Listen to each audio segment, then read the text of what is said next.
It gives me great pleasure to introduce this year's Carmichael Lecture, which commemorates Richard Carmichael, President RCSI in 1813 for the first of 3 terms, being re-elected in 1826 and 1845. Together with Robert Adams, he established the Richmond School of Medicine and Surgery, which eventually became the RCSI School of Medicine, that is now, of course, the RCSI University of Medicine and Health Sciences. The lecture will be presented by our newest Honorary Fellow, Madam Amina Jane Mohammed, Deputy Secretary-General of the United Nations and Chair of the United Nations Sustainable Development Group. Madam Mohammed, we in RCSI are very grateful to you for taking the time to join us today and for making the first public meeting of the College in almost 2 years such a special occasion. The title of your lecture, Transforming Education to Transform Our World by 2030, is a challenge to all and one for which there is no time for complacency. Excellency, Minister, Vice President, past Presidents, Members of Council, Chancellor NUI, Deputy Vice-Chancellor, Deans, Fellows and Members of the College, distinguished guests, ladies and gentlemen, I can think of no one more appropriate to address us this afternoon than Madam Amina J. Mohammed, Deputy Secretary-General of the UN. Madam Mohammed. Thank you very much. Thank you.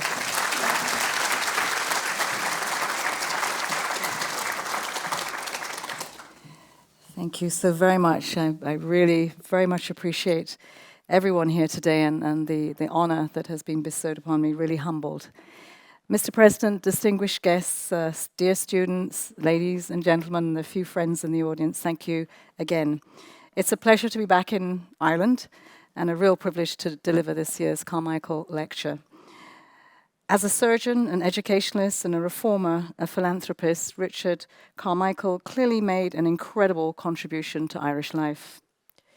And it is a credit to the Royal College of Surgeons of Ireland that you continue to honour his legacy throughout your work to advance human health, both here in Ireland and abroad. In my role as Deputy Secretary-General of the United Nations, it is my rare duty that I get to speak with an audience about hope and opportunity, because the hard truth is that our world is in deep trouble, and on so many fronts. Right now, we face tremendous challenges. The COVID pandemic causing massive disruption fueled by unacceptable levels of vaccine inequity and international financial system that is failing to support many of the countries that need it so desperately. We are moving closer and closer to climate catastrophe as governments and businesses drag their heels despite all of the evidence, all of the support from young people, and all of the technological developments. So the world that we are looking for, 1.5 degrees Celsius, dangles by a thread. Raging conflicts are taking a depressing toll on innocent civilians and contributing to record levels of humanitarian need. Tensions between global powers are worryingly high, undermining the ability of multilateralism to solve our common challenges. And democracy, trust, commitment to facts and science are all being eroded, weakening the social contract and the protection of human rights. But despite all of this, we in the UN hold on to hope because it is our most precious commodity. It is one that daily we look at the reality, not so good, but the aspirations, so the gap between the two, it's our job to try and close that every day. During my career in public service in Nigeria, there is no topic that really gives me greater hope than education. Investing in girls' and women's education is at the core and continues to elude us, but it is something that we strive for. Ireland knows better than most that education has long been a driver of social and economic transformation, indeed of all human progress. Introducing an initiative to ensure access to secondary education in 1966, your then Minister of Education, Dono Umali, noted, and I quote, "The world of today and tomorrow will give scant attention to the uneducated and those lacking any qualification. We will be judged by future generations on what we did for the children of our time." Education is indeed key to economic prosperity. It is one of society's great levelers. It's a fundamental human right, and it is a prerequisite for achieving lasting peace. But we also know that education, as we know it today, is in turmoil. The pandemic has exposed and exacerbated pre-existing fissures, fragilities, and shortcomings in education. We often say we're off track with the SDGs because of the pandemic. Actually, we were off track before the pandemic. Shortcomings that leave education systems ill-prepared to meet the demands of a world that is changing at a dizzying pace. And that's why the UN is calling for the transformation, indeed the rebirthing of education. And it is on this subject I'd like to share a few reflections. Friends, many of you are no doubt familiar with the 2030 Agenda for Sustainable Development and the 17 goals that were born from them. These were all adopted by leaders in 2015, but it took 4 years to move, in fact, a conceptual paradigm shift from a set of goals that were primarily focused on the social agenda to one that included the 3 DNAs of sustainable development: the social, the environment, and the economic.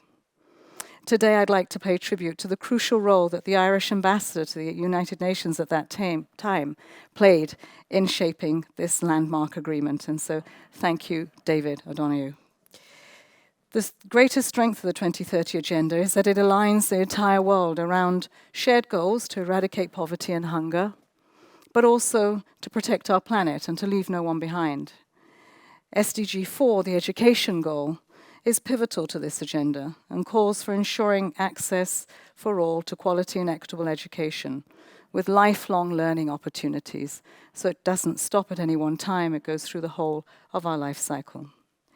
Here, important, often asked whether SDG 4 or SDG 5 is my favorite goal. SDG 5 is the gender goal, but I would see each one of the 17 goals as a docking station for others, underscoring the integrated nature of that agenda.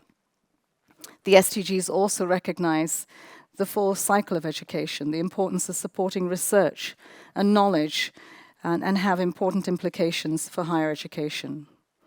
In the first few years after the adoption, progress on the education goal has been slow, uneven, and in many, many cases, totally inefficient.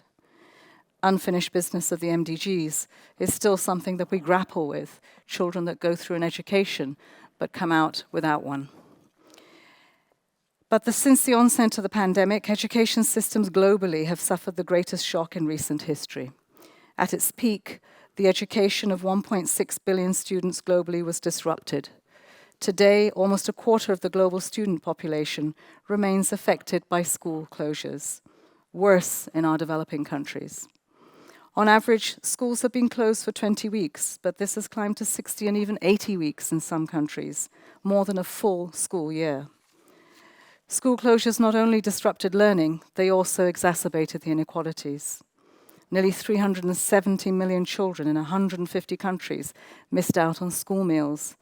I saw this firsthand, rather shockingly, in New York, that was not left unscathed, bearing the reality of their inequalities. Close to 500 million students, 3/4 of whom came from rural areas and poor households, did not have access to remote learning programs. And in many places, girls faced additional barriers that compound the challenge, including access to digital learning and skills, the burden of care work, and the risk of early marriage and teenage pregnancies. The unequal impacts of the pandemic on education are not just a concern for the Global South. Studies from Australia and the US, and indeed Ireland, show that the most vulnerable pupils, such as children from poorer backgrounds or communities of color or migrants, have experienced the steepest learning losses of all. Such major setbacks are eroding recent gains and could carry impacts across generations.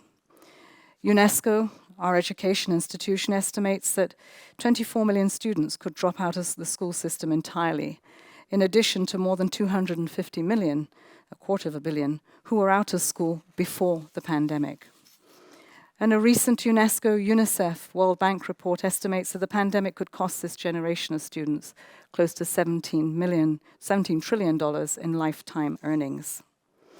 The World Bank estimates that the pandemic could see the number of 10-year-olds in the developing world who are unable to read a basic text increase from 1 in 5 to 7 in 10. And if we just think about that last point just for a moment, 7 out of every 10 boys and girls could be unable to read a basic text by the age of 10. And this is in this pandemic. Truly a global crisis. Now imagine the impacts that we will have on the lives of those children, on prospects for their families and communities, on the future of national economies, on forced migration, and our pursuit of social cohesion, peace, and justice. Such inequities within and between countries are an affront to our human dignity, and their persistence alone should be sufficient justification for us transforming education. But the urgency for transformation also comes from other pressure points.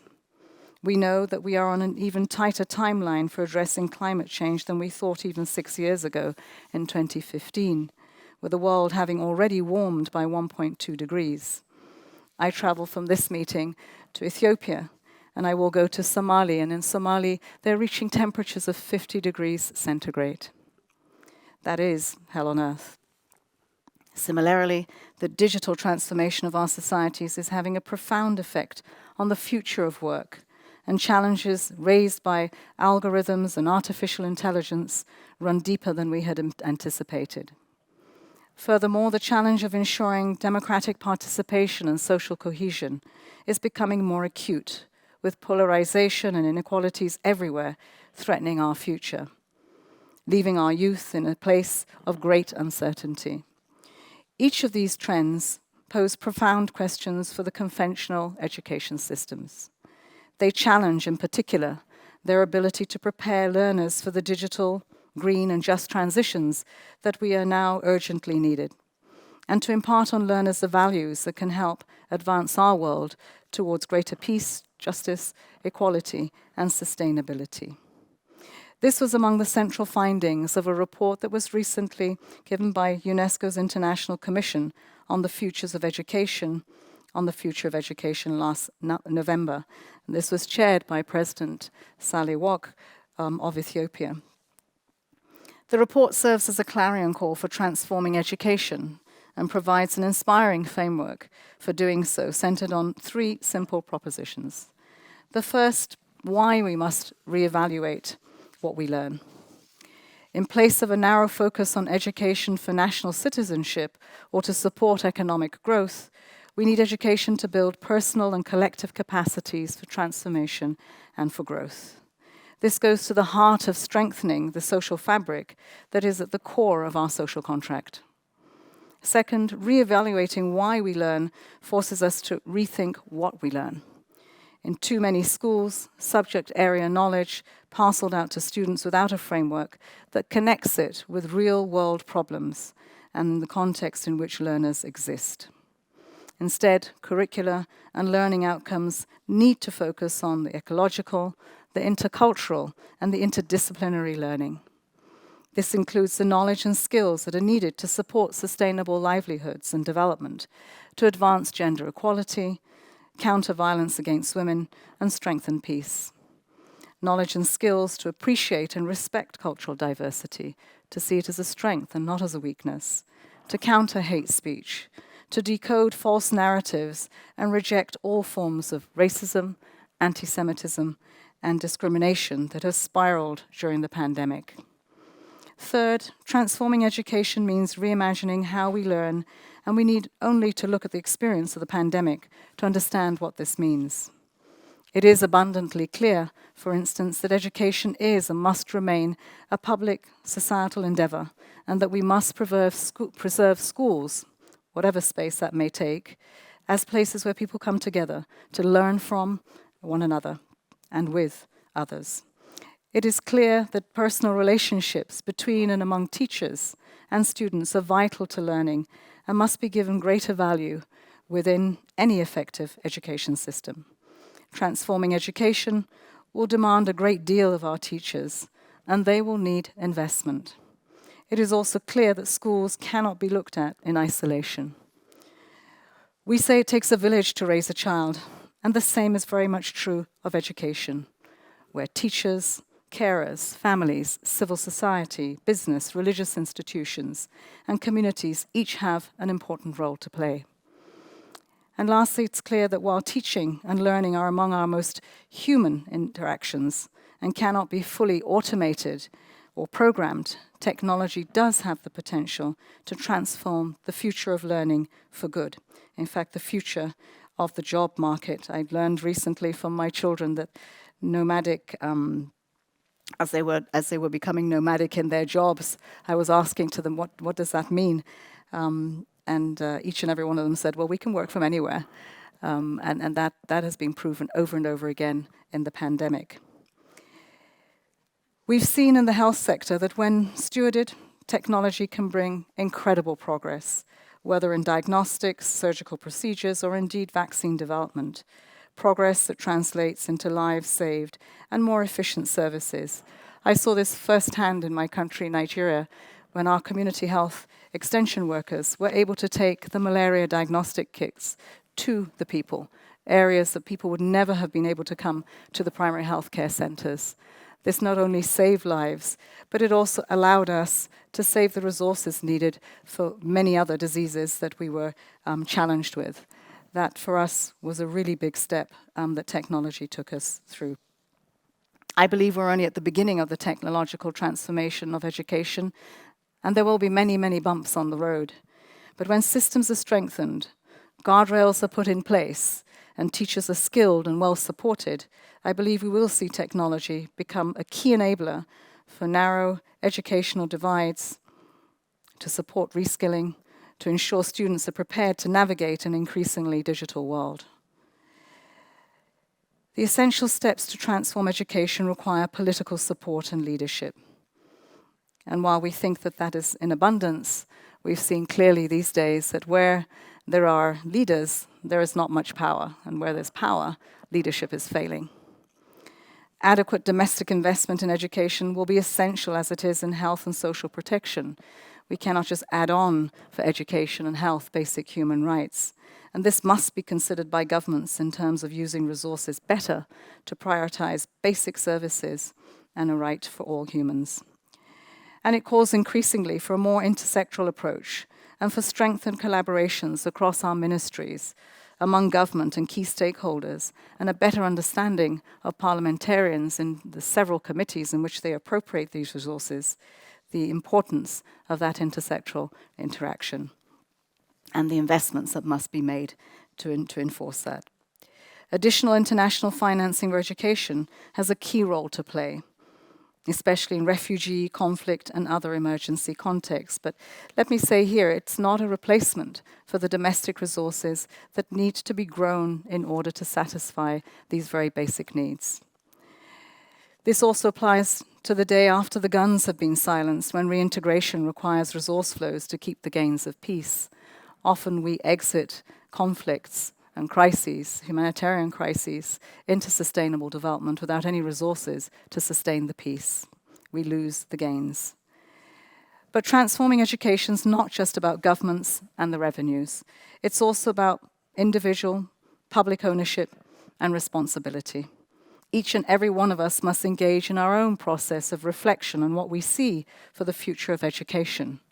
We must listen attentively to our young people who tell us time and time again that the education of the past is simply not delivering for their futures. We must move beyond our comfort zones and accept that change transformation is both necessary and today urgent. But let's be clear, this is more than just education. It is about the future of our societies, our ability to live harmoniously with one another and with our planet. Last September, the Secretary-General put education at the heart of his vision for the future of an entitled Our Common Agenda. The report is a call for multilateralism that delivers better for people across the world. It's a call for a new global deal that better serves the prospects for peace and prosperity of developing countries. And it is a call to renew the social contract, for greater solidarity among nations, within societies, and with young people and future generations. To this end, the UN will host a global summit next September, hoping to unite world leaders, all stakeholders and young people around the fundamental questions of transforming education. And it's not just a summit, there'll be a process to get there. It will be from us demanding the space for countries, for societies and communities to actually bring what they see as the future of education into that summit, and for the outcomes of that summit to then deliver a solid input into the summit of the future, one that the United Nations hope will take us beyond the 2030 goals that we had set in 2015. It will be a moment for education to take its rightful place on the global stage, at the top of the world's agenda. The summit aims to mobilize partners, but mobilizing them means more than just short consultations. It is a transformation of the way in which we interact with our societies, with our young people, with government, with parliamentarians in discussing the question of education. We simply can't allow this generation of students to experience the catastrophic losses in learning and well-being. At the time that I participated in the public sector in education in my country, we were looking at 40% of our teachers that had the level of a primary 4 student. We were looking at 10 million children who had dropped out of school, who couldn't have an education. That figure is still the same. We've flatlined. And in that way, what we're asking is that where are those children who are now adults, who we now expect to be an active part of our societies? And so we have to find a way to bring everyone back in again, an education beyond the classroom, an education that is lifelong learning. We also cannot afford to be agnostic about the why, the what, and the how of education. Now's the time really to shift from the crisis to recovery, from conventional to transformational, to have the courage to know that it will take time and it will not be a quick fix. Let's try to imagine a transformed education that I believe is possible within our lifetimes. Imagine classrooms that are around the world where the individuality and well-being of each child is prized. Lessons focus on cooperation, collaboration, and solidarity, and on unlocking the potential of each child rather than creating winners and losers. Every human has value. Imagine school systems that are designed from the perspective of the most marginalized and those in the most precarious and unstable circumstances. This here to leave no one behind.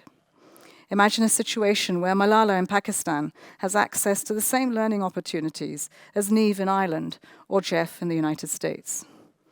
Imagine a world where we all have access to learning opportunities throughout our lives, throughout the life cycle, expanding our horizons, building an appreciation of the richness of our world, and continuously increasing and strengthening our foundations. The time is right for a massive transformation, a rebirth of education worldwide that will in turn transform the world. But no single country has the knowledge or research capacity to advance this alone. The global pandemic has taught us that. It has taught us that we needed solidarity and a global response. But it has bared the reality that when we needed it most, we didn't get it. And so we have to learn from that as we take on education. We continue, as I said earlier, to build daily the diplomatic bridges to overcome our greatest challenges, from the reality to the aspirations. And we're grateful that Ireland has been a steadfast supporter over the last 60 years. It continues to make a remarkable contribution to the many fronts, including through its current efforts at the UN Security Council. And here we see the fights that you have to make climate security a reality, and yet no one would understand why so much pushback when the evidence and the science shows us that very much a reality for billions of people. I encourage you all to better understand and to support a strong national commitment to multilateralism. When we look at the United Nations, you are an owner of that institution, a player in that institution, value in that institution, and we need to make it work. It is the global village that presents itself in the town hall, and that's the United Nations. And everyone has a voice, sometimes not so equal. Sometimes we come through the door, and perhaps what we bring to the floor isn't dealt with, like the situation in Palestine, for decades.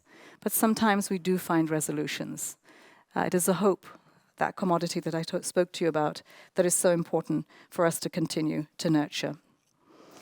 We will be encouraging all of us from universities on their commitment to much education, to teachers, to leverage the SDGs as ideal reference points. They're not the answers, but they are the guideposts. In every situation, every country, every community, they will find their pathways. But we hope that the SDGs themselves will lead us into a place where we will have a much more peaceful and prosperous life for everyone. I encourage each and every one of you to make yourselves, your skills and expertise available to your communities, to the schools, to where these discussions will happen, learners young and old. Before I walked into this great building this morning, I was energized by your President Higgins, who sat to talk about his experience, his lived experiences of so many contexts across the world. And yet, he may have been speaking to 5 or 6 decades. Very many of those issues still resonate today. As I come to the end of my humble reflections on the way in which, or perhaps the key elements for transforming education, maybe I can say here it's best captured when the great Kofi Annan, our Secretary General, said, "Education is a human right with immense power to transform. On its foundation rest the cornerstones of freedom, of democracy, and sustainable human development." Today, friends, ladies and gentlemen, all of that is at risk. And each and every one of us, individually and collectively, have a responsibility to fight for that, because it will affect us. It might not be today, but it will be tomorrow. So it is in our interest to be very much guarding the global family as we try to strive forward and take the opportunity of creating the education systems that we will all need to shape a more just and sustainable world. Thank you.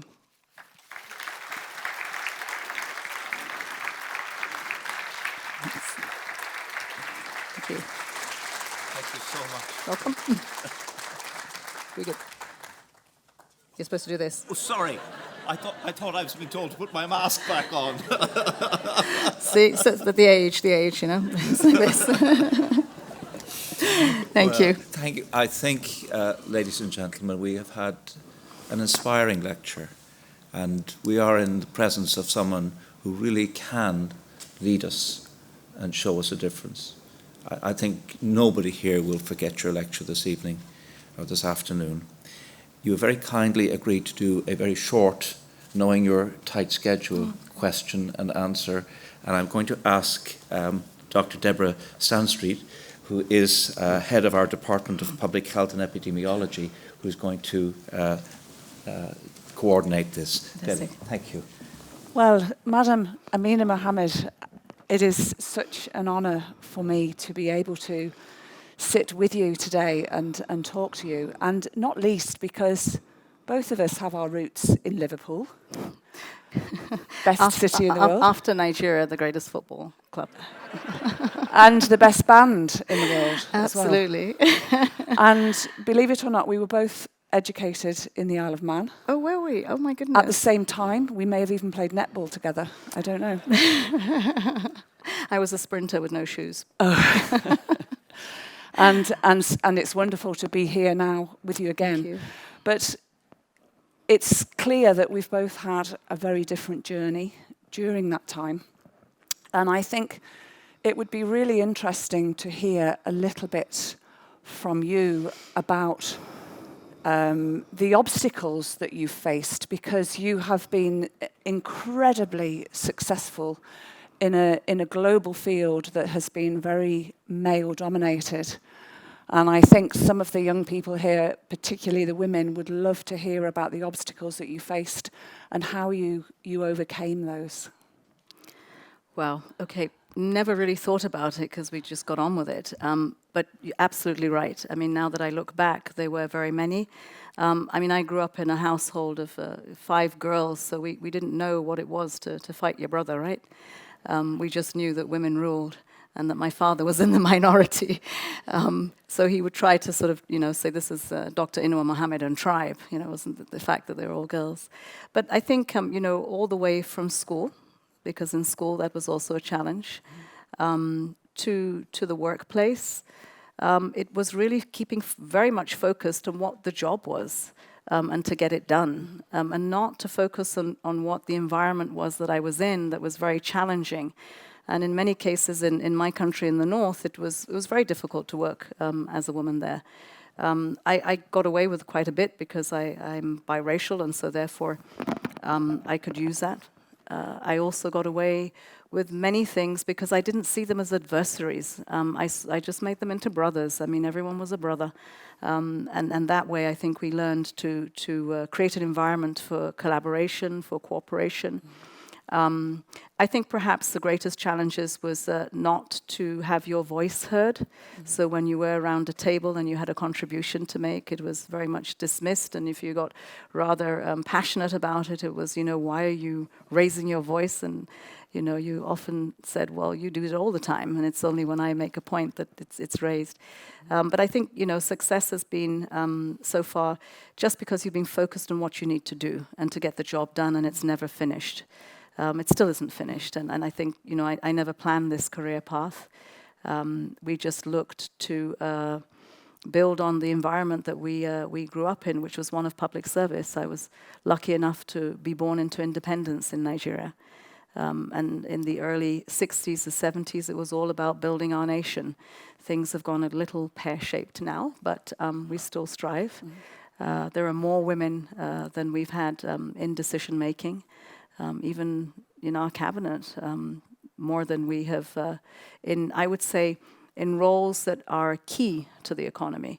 Often we look at the numbers and we want parity, but I've always said, where are you at the right time, in the right place to make the changes that you need to? Yeah. It's definitely a changing world, but there is still quite a long way to go in that respect. There is. Some days we go a few steps forward and then we take some really big ones back. But I think that there has never been a time in the world that we have had so much within our hands to do something about it. And I think that that's what we need to be focused on. I think some of the greatest challenges I've had in any room has been the cynicism that people will bring to the table what we already know. Things are miserable and they are getting worse, and we know all that. So what are we going to do about it? We can either be part of the solution or continue to wallow in the problem. And that's just not a luxury I think people like myself have, where we can take decisions, we can do things when so many people are suffering. I mean, the suffering just doesn't seem to end, and yet we can do so much about it. And I would imagine that has been one of the factors behind your success, because for me, listening to you talk, you're able to take all those situations that we're aware of at the moment, such as the conflicts that are occurring, the backsliding, the lack of belief in science, and actually make us believe that it is possible to transform the world globally through education, that we do have the tools to do that. And I think that motivational nature is, and I'm sure the rest of the audience would agree with me as well, is incredibly powerful. Well, education, I mean, we've all know that it's the cornerstone, the foundation. We say all these things. And we know that it is domestic budgets that will invest in it. Even the most developed country struggles with the amount that they have to put into the health or the education system. And then you look at a developing country that is struggling with trying to grow its economy in order to provide the revenues for these very basic services.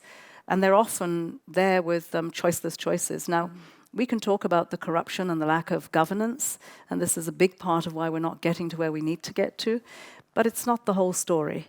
And I think that this is really important.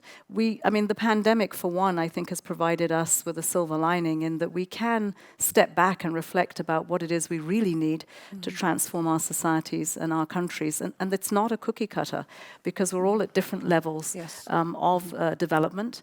I think we need to, democracy, I mean, people ask me, what are the major challenges? And I sort of, hold my breath. I know I'm the DSG now, but I think democracy is a really big problem. In many developing countries, the values and the principles of democracy are fine. I think that we've found them in all our societies.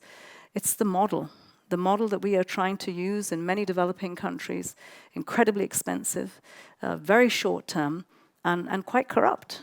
And this doesn't help us to build even a foundation that you can say, well, you're building on something. Today we're seeing in my part of the world, in West Africa, coup after coup. And Nigeria went through its coups and hasn't gone through one, but it's not immune from it right now. Because the coups in my time, as you turned on the radio as fellow Nigerians, you all went indoors. Today there is a coup and everybody comes out onto the street to celebrate. There's something wrong. That, leaders need to answer the question, what is it at the root cause of the army coming back and the population celebrating? That cannot be, and so we need to look internally to see what really leadership has not been doing that has created this lack of trust, a lack of credibility, and to the extent that somehow the soldier with a gun now has some credibility. Well, talking about leadership and future leadership, I'd like to invite two students who we have here, who have actually been very active in some of the work we've been doing around planetary health, who have a question each for you. So Catherine Haley and Fergus Poynton, would you like to introduce yourself and ask your question, Catherine? Absolutely. So I'm Catherine Haley. I am a third year graduate entry medicine student. It was an absolute privilege to hear you speak, so thank you for that. I guess I'd be curious, so education for sustainable development highlights how education systems must respond to the pressing need for skills, values, and attitudes that lead to sustainable societies. And I think it resonated with me when you just commented there on the sort of collective cynicism that you're facing sometimes. So I wanted to ask, as a younger generation, to what extent do you think that students should be involved in shaping the pedagogies of sustainable development and planetary health? At the root of it, at the very beginning, and not just, as I said, a 5-minute questionnaire that you fill. We need a conversation. If I've learned anything from the pandemic in the United Nations, is that we have no think time. And with a lack of that, how can you contribute and understand, really what you're trying to respond to? It's sort of a fire brigade. You save the life, but have you saved the livelihood? And so with education, I think, this is about your future. And it's about future generations as well, and you need to be a part of that. I think we once were. I mean, I look at some of the sectors that I saw in my early years, and they were all planned in such a way that they benefited one another. So there was a inclusion. And I think that we need to examine what we mean by an inclusive process. What we mean about helping to shape the future. And it can't just be done by a couple of words, it needs a conversation. And we need to be brave enough to go into the spaces that there are elephants in the room that no one wants to touch in case they get branded one way or another. That's one thing I've enjoyed in the UN, is actually to talk about the elephant in the room and to try to bring everyone out because they think it in the corridors. And it will matter when you get out there. So why can't we talk about it in the room so that we can help to better address it outside? Absolutely. Thank you so much. Well, thank you. I'm a little too tall. Just sideways. Hi there. My name is Fergus, and I'm a student here at RCSI. Thank you so much again for speaking with us today and for your call to action to every one of us listening to be really involved in this process. You highlighted that we still have unacceptable inequalities in access to vaccines. And here at RCSI, the university and the student body have recently been lobbying Ireland and Europe to support a TRIPS waiver and other measures that will allow low-income countries to be producing their vaccines at low cost and ensuring that this inequity ends. I was just wondering, in your perspective, do you think global equity of vaccines is actually achievable? And if so, what the best vehicle might be in order to achieve it? It's looking impossible right now. I mean, I have to say one of the greatest things that happened at the onset of the pandemic was that the world was able to come together with science and to produce a vaccine, and we shouldn't take that away from the science community. But it was unable to put it into the arms of people, those that needed it most. It did not just cause for us in developing countries a health pandemic, and in many cases maybe not as bad as it was in the north. It's a socioeconomic crisis, and that we will spend years trying to recover from. So lessons learned. One, again, I keep saying look for the silver lining in this dark cloud, is about the preparedness, and therefore we do have to think about how we can better produce vaccines, not just for the next pandemic that will be around the corner, but for immunization systems where, you know, we have to do the immunization in many of our countries. And every day another vaccine is added, and Gavi has to help us to get that. We need to be doing that ourselves. I think the conversation is beyond government. I think we really need to have a conversation with pharma. We really need to get to the root cause of what is it that are barriers to this happening. And I think that that's a place where there seems to be a stone wall. Pharmaceuticals need to come out here. They need to have this conversation. They need to know the cost of what it is that they prevent and what they do when they put these barriers up. It's the same, I would say, when we look at the economies and we're trying to say, well, we need more fiscal space. We need, to address the resources that are needed by nations to just keep afloat. And you'll have a country with really good macroeconomic fundamentals in the developing world. They'll be looking to access credit at 6%, and you'll find in the developed world they're getting it at 1%. I mean, the inequities even in the access to resources that they have better justification of, and more need are not happening. And if I look to that side, I'd say, okay, credit rating agencies, that's where I'm going to try to find how to get past you. But in the vaccine, I would say we need a really good, robust conversation with pharma. Thanks so much. Okay, thank you. Thank you, Catherine and Fergus. And I'm sorry to say we have so many questions here, but unfortunately we're going to have to draw it to a close now. So thank you. Yes. Can I take a couple more?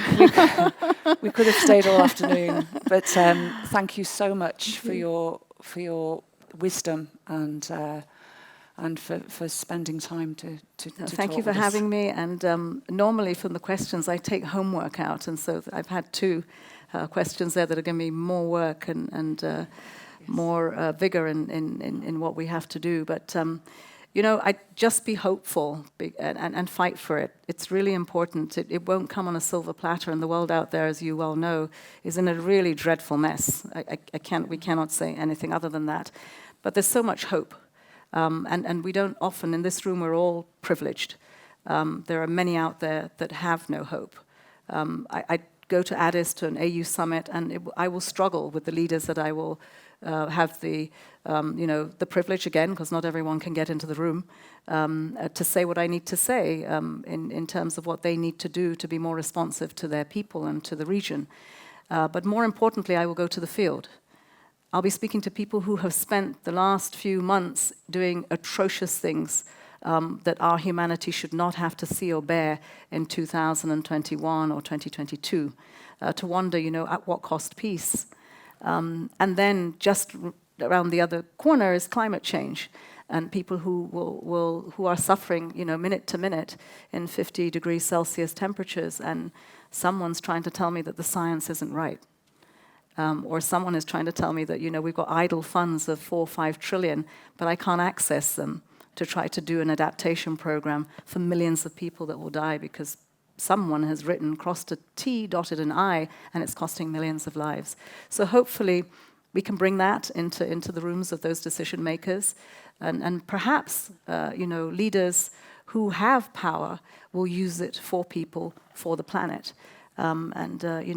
Maybe if we see a few more women in those positions, we probably do a lot better. After all, climate change was man-made, right? Yeah. Man. Thank you. Thank you. Thank you. Thanks. We all knew there was going to be a plug at the end. Madam Secretary General, or Deputy Secretary General, may I present you with the Carmichael Medal, and thank you so much for an inspiring lecture. No, thank you so very much. Very humble, very humble. Thank you. Thank you very much. Thank you.